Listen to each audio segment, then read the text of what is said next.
Hi hello నమస్తే, నేను మీ జాకిర్ హుస్సేన్. గత కొన్ని రోజులుగా సోషల్ మీడియాలో సమంత రెండో పెళ్లికి ఒప్పుకుందంటూ ఒక బాలీవుడ్ స్టార్ దర్శకుడితోటి అట్లానే హీరోతోటి వీళ్ళిద్దరికీ సెకండ్ పెళ్లి జరగబోతున్నట్టు వార్తలు అలానే రూమర్స్ అయితే చక్కర్లు కొడుతున్నాయి. దీని గురించి తెలుసుకునే ప్రయత్నం చేద్దాం. ప్రస్తుతం మనతోటి సినీ క్రిటిక్ దాసరి విజ్ఞాన్ ఉన్నారు. వెల్కమ్ చెప్పేద్దాం. Hi sir. నమస్తే. సమంత రెండో పెళ్లికి ఒప్పుకుందంటూ కొన్ని వార్తలు అయితే సోషల్ మీడియాలో ఫుల్ వైరల్ అవుతున్నాయి. ఏం చెప్తారు దీని గురించి? విషయం ఏంటంటే, సమంతని తీసుకెళ్ళి ఓ దర్శకుడికి అంటగట్టారు రూమర్స్లో. Only rumours.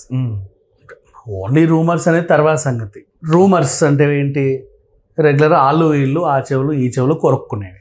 ఓకే. సమంతని తీసుకెళ్ళి రాజ్ నిడమూరు అనే ఒక దర్శకుడికి అంటగట్టారు.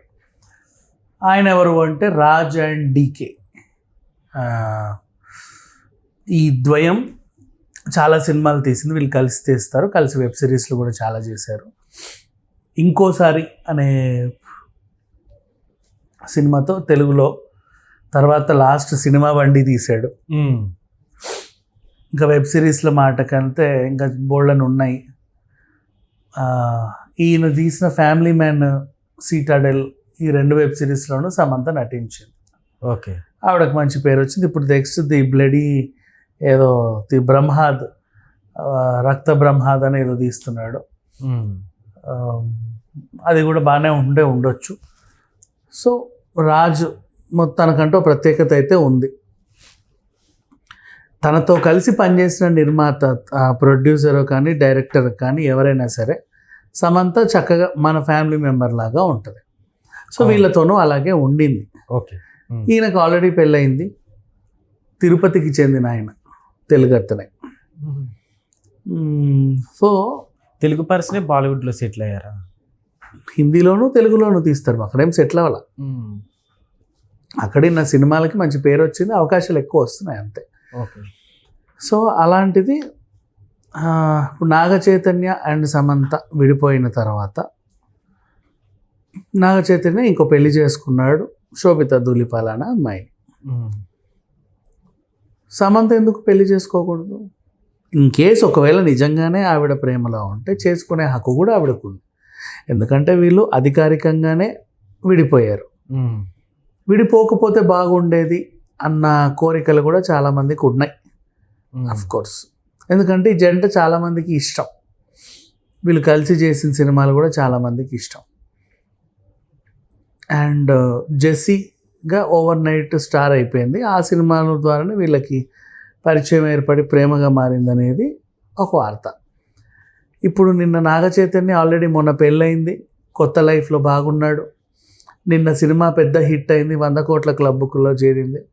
ఆ సక్సెస్ని కూడా ఎంజాయ్ చేస్తున్నాడు. అన్నీ నా మంచి రోజులే అనుకునే ఇదిలో ఆయన వెళ్ళిపోతున్నాడు.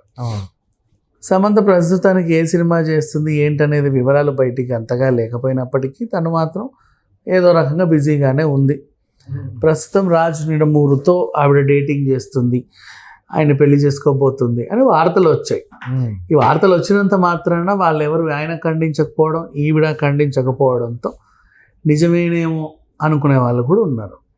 సో ఒకవేళ నిజంగా సమంత కనుక రాజ్ నిడమూరుని పెళ్లి చేసుకుందే అనుకుందాం, అది వాళ్ళ వ్యక్తిగతమైనటువంటి అంశం. దాని గురించి ఎవరికీ మాట్లాడే హక్కు లేదు. అది రూమర్ అయినా ఎంతో సెలబ్రిటీలు కదా, వీళ్ళ గురించి మేము ఎందుకు మాట్లాడొద్దు అంటారు. వీళ్ళు సెలబ్రిటీలు అయ్యింది నువ్వు నేను మాట్లాడుకోవడానికి కాదు, డబ్బులు సంపాదించుకోవడానికి. ఒక మోడల్గా వస్తారు, ఒక ఆర్టిస్ట్ అవుతారు, తర్వాత లైమ్ లైట్లో ఎప్పుడు ఉండాలనుకుంటారు, రకరకాల సినిమాలు చేసుకొని మంచి స్టేటస్ వచ్చి సెలబ్రిటీలు అవుతారు. సెలబ్రిటీలు అయ్యేది డబ్బు సంపాదించుకోవడానికే. మా గురించి మీరు గాసిపులు చెప్పుకోవడానో లేకపోతే వాళ్ళ గురించి అందరూ మాట్లాడుకోవడానికి, అమలకల ముచ్చట్లు పెట్టుకోవడానికో అయితే కాదు. ఓకే. సో ఇన్ కేస్ ఒకవేళ వాళ్ళు విడిపోయినా కలిసి ఉన్నా, ఆయన వాళ్ళ ఆవిడకి విడాకులు ఇచ్చి ఈవిడిని పెళ్లి చేసుకున్నా, ఆయన వాళ్ళ ఆవిడతో ఉండగా ఈవిడిని పెళ్లి చేసుకున్నా, ఈవిడ ఆయన మీద మనసు పడ్డా, లేదా వీళ్ళిద్దరూ డేటింగ్ చేసినా, ఏం చేసినా అది వాళ్ళ వ్యక్తిగతమైనటువంటి అంశం. వాళ్ళ జీవితం పైన వాళ్ళకి పూర్తి హక్కులు ఉన్నాయి. అవును. అండ్ వాళ్ళు అది చేశారు ఇది చేశారని వాళ్ళ గురించి మాట్లాడుకునే హక్కు మాత్రం మనకు లేదు, ఎవరికీ లేదు.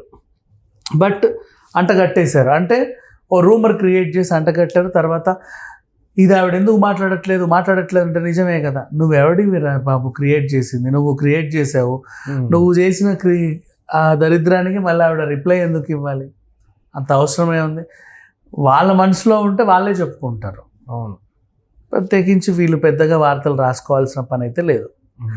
ప్రజెంట్ కెరీర్లో తన నెక్స్ట్ స్టెప్ ఏంటి అనే దాంట్లో బిజీగా ఉంది ఈ అమ్మాయి. అయితే ఈ రూమర్ని ఎందుకు ఇంత బలం చేకూర్చారంటే, అంటే తిరుమలకి వెళ్తే కొండపైకి కిందికి హిందూ అయిపోయిన తర్వాత తిరుమల అంటే సమంతకు చాలా ఇష్టం, ఈయనది కూడా తిరుపతి కాబట్టి వీళ్ళకి అట్లా బాగా కలిసింది అని. మరి అలాంటప్పుడు పళని సుబ్రహ్మణ్యేశ్వర స్వామి టెంపుల్కి వెళ్ళి మెట్టుకి దీపం పెట్టింది, అవునా? ఈషా ఫౌండేషన్ కూడా వెళ్ళొద్ది. మరి అక్కడెవరు పరిచయం, ఇక్కడెవరు పరిచయం? అట్లా అంట కట్టాల్సిన పని లేదు. ఏదో ఈయన తిరుపతి అయిన పాపానికి ఆవిడ కల పెట్టారు, కానీ సమంత స్పందించట్లేదు అంటారు. అస్సలు స్పందించదు, అవసరం కూడా లేదు. విజ్ఞాన్ గారు, అసలు ఈ రూమర్స్కి అనేది బ్రేక్ లేకుండా పోతుంది. రీసెంట్గా మనం సుమా గారి ఇష్యూ కూడా మాట్లాడుకున్నాం. అసలు ఏం చెప్తారు ఈ రూమర్స్ గురించి? ఏం లేదు, అది వాడి డ్యూటీ అంటారా? అది వాడి డ్యూటీ, దాంట్లో కూడా తప్పేం లేదు. రూమర్ వాడు ఎప్పుడు ఉండాలి, రూమర్ వాడు ఉంటేనే బాగుంటుంది. ఓకే, ఎందుకంటే వాళ్ళదో లైఫ్. మనం కూడా రా మెటీరియల్ ఇవ్వకుండా వాళ్ళు కూడా ఫినిష్డ్ ప్రోడక్ట్ తయారు చేయరు. ఎక్కడి నుంచో ఏవో చిన్న రా మెటీరియల్ వస్తూ ఉంటాయి. ఇప్పుడు ఈవిడ ఆయనతో చెటాపట్టలు వేసుకుని ఎక్కడికైనా పోవడమో, లేకపోతే కలిసి నవ్వుకుంటా మాట్లాడే ఫోటోలో వీడియోలు ఎవరి దగ్గర ఉంటాయి. వాడు చూపు అలా ఉంటుంది కాబట్టి వీళ్ళు వెంటనే అంటగట్టేసి వైరల్ చేస్తారు. ఫస్ట్ సోర్స్ ఒకటి క్రియేట్ చేయడం సోర్స్, నెక్స్ట్ వాడికి ఏంటి వీడి సోర్స్ కాబట్టి వాడు మాట్లాడతాడు ధైర్యంగా. క్రియేట్ చేసే హక్కు వాడికి. ఇప్పుడు మనం ఎందుకు మాట్లాడుతున్నాం, మనకంటూ ఒక సోర్స్ ఆధారంగా తీసుకొని వీఆర్ స్పీకింగ్. సో ఎవడైతే క్రియేట్ చేస్తాడో అది అబద్ధం అయితే వాడికి ఉంటుంది. సోర్స్తో మాట్లాడే వాళ్ళకి ఎప్పుడు ఎలాంటి ప్రాబ్లం అయితే ఉండదు. సో ఓవరాల్గా చెప్పాలి అంటే, సమంత నిజంగా ఎవరినైనా పెళ్లి చేసుకోవాలన్నా, వాళ్ళతో జీవితాంతం కలిసి ఉండాలన్నా, లేక నన్నైపోవాలన్నా, ఒంటరిగా మిగిలిపోవాలన్నా, ఆవిడ జీవితం గురించి పూర్తిగా మాట్లాడే కానీ డెసిషన్ తీసుకునే కానీ హక్కు సమంతకి మాత్రమే ఉంది. అండ్ ఆవిడ వ్యక్తిగత జీవితం గురించి, వాళ్ళ మొగుడేంటి, వాళ్ళ ఆడపడుచులు ఎవరు, కట్నం ఎంత ఇస్తారు, పెళ్ళయ్యాక వీళ్ళ హనీమూన్ ఎక్కడికి వెళ్తారు, అసలు పెళ్ళికి ఎంత ఖర్చు పెడతారు, సమంత ఆవిడ పాత నగలే వేసుకుంటుందా, కొత్త నగలు ఏమైనా కొనుక్కుంటుందా, అన్నీ మనకు అనవసరం. గత పెళ్ళేమో అక్కడ క్రిస్టియన్ హిందూ సాంప్రదాయం ప్రకారంగా జరిగింది, ఇప్పుడు ఈ పెళ్ళి ఏ సాంప్రదాయం ప్రకారంగా జరుగుద్ది, చెత్త మాట్లాడకూడదు. Okay sir, thank you.